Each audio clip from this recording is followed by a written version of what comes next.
So what do you call yourself? Welcome to the LaTangela Show. Hey. Hey, what can I do for you this fine day? This is your destiny. Hot, hot, hot. Right now. Welcome to the LaTangela Show. Kick it. Come on in and enjoy yourself. Right now. We gon' party like no one else. Welcome to the LaTangela Show. But here's Regina. I need field trip pics too. Yeah, okay. Hey, good morning. Good morning, sunshine. Speaking of what? sunshine. You got to be a heavy hitter anytime you have the fly guy, John, because he never shows up to do any work with me. He'll send everybody else. He's like, I don't feel like being bothered with Tan this morning. And, Well, so. This is awesome because I get to introduce two of my favorite people in the world. So Angela, meet Regina. Regina, meet my friend Tan. It is Hi. so nice to meet you. Oh, same here. It's such a pleasure. I looked up your show and oh my God, you are great. You're just Oh, fabulous. All of the wonderful things you. that you do for the community, the fact that you spread the word about great information. You want to inform your listeners and you also want to do things to help others. I just thought you were just wonderful. You know what? That means more than you know. And I appreciate you so much. And I'm a fan of yours because let me tell you, you have been traveling the world. You have been putting out some tunes and having us sing along, not just with some of our faves and those heavy hitters, but being such a silent force. And now that you are the force to be reckoned, you are out and about making it happen. I need to know, like, how did you decide that you wanted to take this journey? Music, it's personal. Sometimes people just like listening to it, they just like playing it, but sharing a piece of yourself through your artistry is something completely different. Those are such kind words, and I can't thank you enough for saying them, especially talking to someone who I feel the same way about. You made a choice to help other people, and you're using a gift that you have, not something that other people have. Everybody has a different gift. For me, as a child, I always loved music, and so it sort of chose me. And as I've been doing this, it wasn't something that I said, okay, this is a thing that I'm going to fall in love with. No, I started out loving it. And eventually over time, just acknowledge the fact that this is a thing that I wanted to do and stop feeling ashamed about it. I think that whenever it comes to artistic pursuits, for some reason, our parents or our friends or our teachers, they worry about us. They say, oh, you're not going to make any money doing this.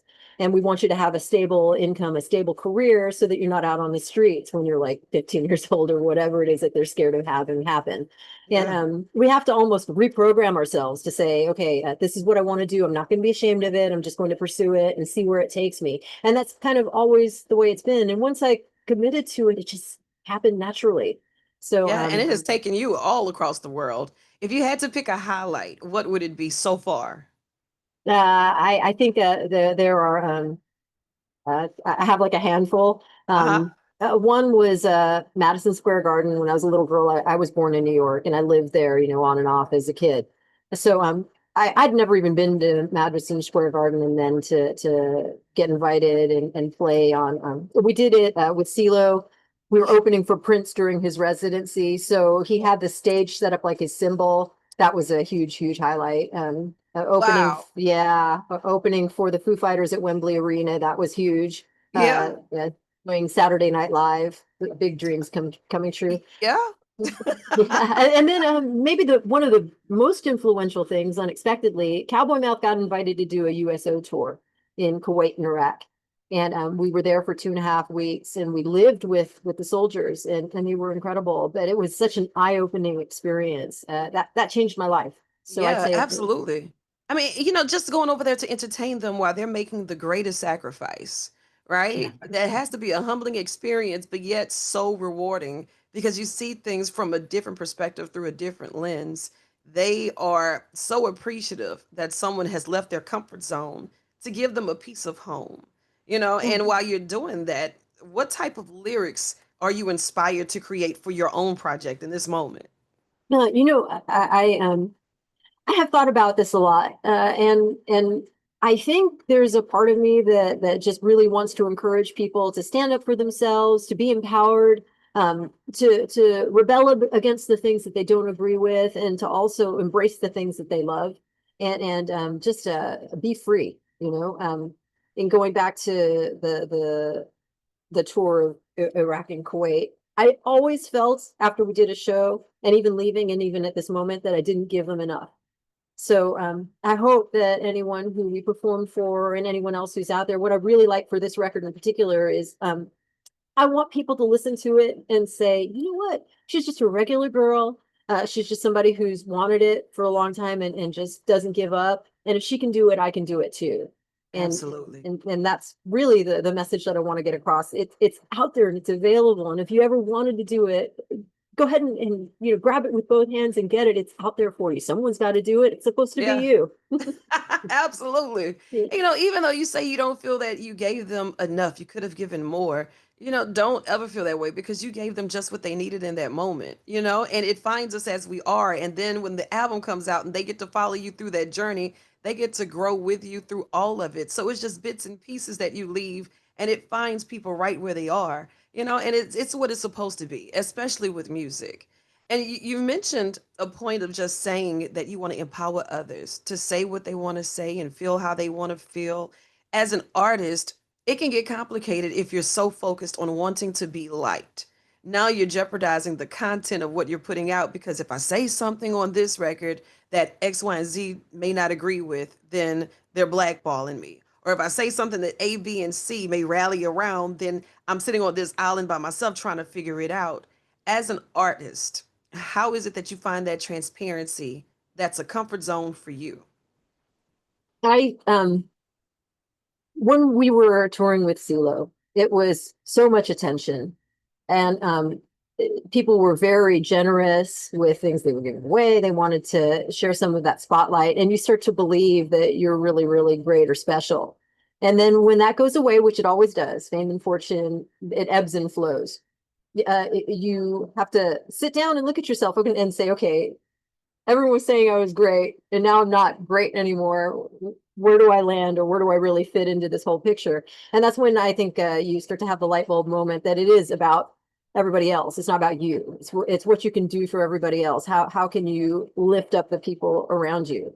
And that's what I think of. I think people are, it's like a statistic, right? They say that 10% of the people are going to absolutely adore you and think you're the greatest thing ever. 10% of the people, they're just going to hate you and there's not a damn thing you can do about it, excuse the language. And then everyone else sort of like falls in between. And so if you know that, then why not do what you really want to do? Why Yeah. not say exactly what it is that you want to say? Because it doesn't matter. Those statistics are not going to change no matter what's coming out of your mouth or what it is that you're writing. So You yeah, can't please everybody all the time. So, hey, take exactly. this, take that, and here's the remix. Yeah, I would rather be judged for what I really am than what I was pretending to be, because that's just a lot worse. If you say, "Well, that's who I am," there's nothing I can do. Yeah. It's a better feeling than, "Oh, I knew I should have said what I really wanted to say." And as an artist, we have all of these voices in our heads. And you've been working with some of the most masterful and the ones with the loudest voices in their head. CeeLo Green, maybe he's crazy. He wrote a song about it, right? And he has taken us on this journey. But while you're working with artists like him, or while you're on tour and you're doing this album and you're working remotely, I saw that you have some influencers from like Uruguay. You're doing some stuff from here to, wait, where was it? The Argentina and Ukraine. I was like, wait a second now. So you're going to give us an international feel on this, but that's a lot of voices in a lot of different places. They're saying things from a lot of different perspectives. So how do you make all of those voices tell the story that you want portrayed? Have clarity about what it is that you want your fellow musicians to do. So if you have a guitar part that you've demoed out, you tell them, this is the structure, these are the notes, and then everything in between, go for it. Express yourself. And part of it is dependent on how open the other musician is to feedback like that. And then part of it is just getting out of the way. So Yeah. long as they hit the major points, giving them the freedom to do everything they want in between those major points, that you're going to get something spectacular. I reached out to those people, and you have to kind of like remember this in your brain. You're asking someone to do the guitar parts because you don't know how to play at their level. You're asking someone to play the drum parts because you don't know how to play drums, or not, certainly not at their level. And when you just acknowledge that and accept it, it makes it very easy to say, okay, I'm really just interested in you hitting these main things, and then go nuts in the rest of it. You're I have told them, I want you to picture yourself, you're the biggest rock star in the world. You've got that kind of skill. Now go for it. Show them what you got. And And that's good, because you yeah, can't be a control freak telling them, hey, you know what, go out there and give it your best shot. But wait a second, I need you to hone it in just a little bit. Because as an artist, you have to allow them the space to do what they do to give you the best. exactly. Exactly. I couldn't have said that better. I Now, want you to think of this as an extension of your office. Whenever you get back to Louisiana, whenever you're out and about doing the things that you need to do, listen, this is a family reunion. I got the beignets, I got the crawfish etouffee, and a snowball just for you, okay? oh my God, I would love that. Now, do you play music as well? You have such a gorgeous voice. Absolutely. Absolutely. I'm a singer songwriter, and the piano, that's my jam. I have a Oh couple my, of guitars around here. I'm rusty, so I'm gonna need some lessons, okay? As soon as you get back, that's a even exchange. oh my God, I would love that. One of the other things that I wanted for this record is to work with a bunch of people. I worked with everybody that I dreamed of working with. If I had known that you were out there, I would have been calling you as well. Thanks, But sis. Look, yeah. that's the remix. Don't worry, there's always the next, and I'm here for it. Same, same. Oh my God, I would love that. Well, if you ever want to do a show in Los Angeles, let me know, and we'll put something together so that way we can do a show together. If you're ever doing a charity event or a fundraiser and you need some help with that, I'm in. Just count me Thank you in. so much. Oh my Thank you. God. This has been a godsend. Thank you so much. Thank Look, I you. know you have more work to do, so I'm gonna let you chase the sun or let the sun chase you. But either Ah, way, get after it. I love you, and there's absolutely nothing you can do about it. I'll see you soon. feelings mutual. Thank you again for everything. Talk to you soon. Thank you.